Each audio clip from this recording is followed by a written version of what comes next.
Class ಅಲ್ಲಿ ನಿಮಗೆ competitive exams, bank exams ಮತ್ತೆ HSCR ಎಕ್ಸಾಮ್ ಅಲ್ಲಿ ಕೇಳುವಂತ ಒಂದು ಕ್ವಶನ್ ಬಗ್ಗೆ ಕ್ಲಾಸ್ ಮಾಡ್ತಾ ಇದೀವಿ. ಅದೇ ಏನಂದ್ರೆ number of diagonals of a polygon ಅಂತ. ಅಂದ್ರೆ ಈಗ ಪಾಲಿಗಾನ್ ಅಲ್ಲಿ ನಾವು ಎಷ್ಟು ಡಯಾಗನಲ್ ನ ಡ್ರಾ ಮಾಡಬಹುದು ಅಂತೇಳಿ ಕೆಲವು ಸಲ ಏನಾಗುತ್ತೆ ಫಿಗರ್ ಕೊಟ್ಬಿಟ್ಟು ಕೇಳ್ತಾರೆ ಇದರಲ್ಲಿ ಎಷ್ಟು ಡಯಾಗನಲ್ಸ್ ನ ಡ್ರಾ ಮಾಡಬಹುದು ಅಂತ. ಕೆಲವು ಸಲ ನಂಬರ್ ಆಫ್ ಸೈಡ್ಸ್ ಕೊಡ್ತಾರೆ, ಆ ಸೈಡ್ಸ್ ಕೊಟ್ಟಾಗ ಡಯಾಗನಲ್ ಎಷ್ಟು ಅಂತ ಹೇಳಿ ಕೇಳ್ತಾರೆ. ಅದ್ರ ಬಗ್ಗೆ ಮಾಡ್ಲಿಕ್ಕೆ ಇವತ್ತಿನ ಕ್ಲಾಸ್ ತಗೊಂಡಿದ್ದೀನಿ ನೋಡಿ. ಅದಕ್ಕೆ ಒಂದು ಫಾರ್ಮುಲಾ ಅಂತ ಬರುತ್ತೆ. ಅದೇನಂದ್ರೆ number of diagonals of a polygon equals n into n minus 3 by 2 where n is the number of sides of a polygon.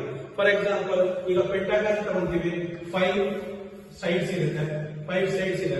ಇದರಲ್ಲಿ ಎಷ್ಟು ಡಯಾಗನಲ್ ನ ಡ್ರಾ ಮಾಡಬಹುದು ಅಂದ್ರೆ ನೀವು ಕೌಂಟ್ ಮಾಡಬೇಕು.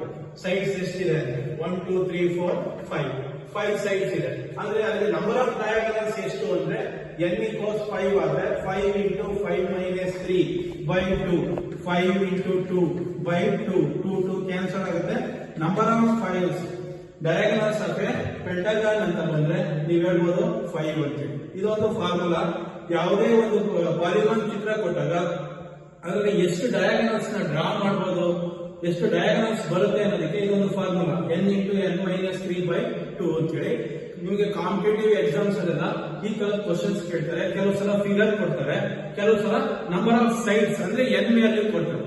ಈಗ number of diagonals of a polygon having sides 20 ಅಂತ ಕೊಡ್ತಾರೆ. ಅವಾಗ ನೀವು ಏನ್ ಮಾಡ್ಬೇಕಾಗುತ್ತೆ, ಎಲ್ಲೆಲ್ಲಿ n ಇದೆ ಅಲ್ಲೆಲ್ಲ 20 ಹಾಕೋಬೇಕಾಗುತ್ತೆ. 20 20 minus 3 divided by 2 2 1s are 2 10s are 10 into 70 170. Number of diagonals of a polygon having 20 sides ಅಂತ ಬಂದಾಗ ಎಷ್ಟು ಡಯಾಗನಲ್ಸ್ ಅಂತ ಹೇಳ್ಬೋದು, 170 ಅಂತ ಹೇಳ್ಬೋದು.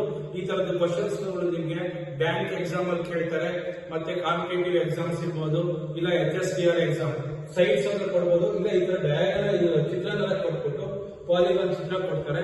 ಈ ತರದ ಕ್ವಶನ್ಸ್ ಕೇಳ್ತಾರೆ. ಕೆಲವು ಸಲ ಕೇಳಿದ್ದಾರೆ number of diagonals of A triangle ಅಂತ ಹೇಳಿ. ಟ್ರಯಾಂಗಲ್ ಅಂದ್ರೆ ನಿಮಗೆ ಗೊತ್ತಿರುತ್ತೆ. ಟ್ರಯಾಂಗಲ್ ಅಲ್ಲಿ ನಿಮಗೆ ಗೊತ್ತಾಗುತ್ತೆ ಎಷ್ಟು ಸೈಡ್ಸ್ ಬರುತ್ತೆ ಅಂದ್ರೆ 1 2 3 ಆಯ್ತಾ. ಈ 3 ಸೈಡ್ಸ್ ಬರುತ್ತೆ. 3 ಹಾಕಿದಾಗ ಏನಾಗುತ್ತೆ ನೋಡಿ, 3 into 3 minus 3 by 2 3 into 0 by 2 ಏನಾಯ್ತು 0. ನೆನ್ಪಿಟ್ಕೊಳ್ಳಿ, number of diagonals of A triangle ಅಂತ ಹೇಳಿದ್ರೆ ನೀವೇನ್ ಹೇಳ್ಬೇಕು 0. ಟ್ರಯಾಂಗಲ್ ಅಲ್ಲಿ ಡಯಾಗನಲ್ಸ್ ಬರೋದಿಲ್ಲ, ಹಂಗಾಗಿ ಡಯಾಗನಲ್ಸ್ ಏನಾಗುತ್ತೆ 0. ಇದೇ ತರದ್ದು ಸೈಡ್ಸ್ ಕೊಡ್ತಾರೆ. ಕೆಲವು ಸಲ ನಂಬರ್ ಆಫ್ ಸೈಡ್ಸ್ ಎಷ್ಟು ಅಂತ ಹೇಳಿ ಕೊಟ್ಟಿರ್ತಾರೆ, ಎಷ್ಟು ಡಯಾಗನಲ್ ಬರುತ್ತೆ ಅಂತ ಕೇಳ್ತಾರೆ.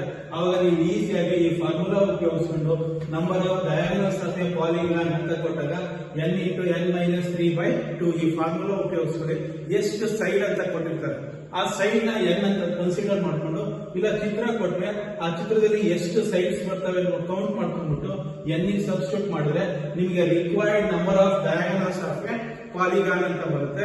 ಚಿತ್ರನ ಕೊಡ್ಬೋದು, ಇಲ್ಲ ನಂಬರ್ ಆಫ್ ಸೈಡ್ಸ್ ಕೊಟ್ಬಿಟ್ಟು ಡಯಾಗನಲ್ಸ್ ಎಷ್ಟು ಬರ್ತವೆ ಅಂತ ಕೇಳ್ತಾರೆ. ಈ ಫಾರ್ಮುಲಾ ಉಪಯೋಗಿಸ್ಕೊಂಡು ನೀವು ಈಸಿಯಾಗಿ ನಂಬರ್ ಆಫ್ ಡಯಾಗನಲ್ಸ್ ನ ಫೈಂಡ್ ಔಟ್ ಮಾಡಬಹುದು. ತುಂಬಾ ಕ್ವಶನ್ಸ್ ಕೇಳ್ತಿರ್ತಾರೆ. ಕೆಲವು ಸಲ 90 ಸೈಡ್ಸ್ ಅಂತ ಕೊಡ್ತಾರೆ, 100 ಸೈಡ್ಸ್ ಅಂತ ಬೇಕಾದ್ರೂ ಕೊಡ್ಬೋದು.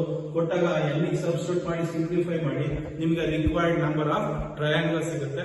ಇದು ಒಂದು ಇಂಪಾರ್ಟೆಂಟ್ ಫಾರ್ಮುಲಾ. ಮತ್ತೆ ಕೇಳಿದ್ದಾರೆ ತುಂಬಾ ಬ್ಯಾಂಕ್ ಎಕ್ಸಾಮ್ಸ್ ಗಳಲ್ಲೆಲ್ಲ ಈ ತರದ ಕ್ವಶನ್ಸ್ ನ ಕೇಳ್ತಾ ಇರ್ತಾರೆ. Thank you.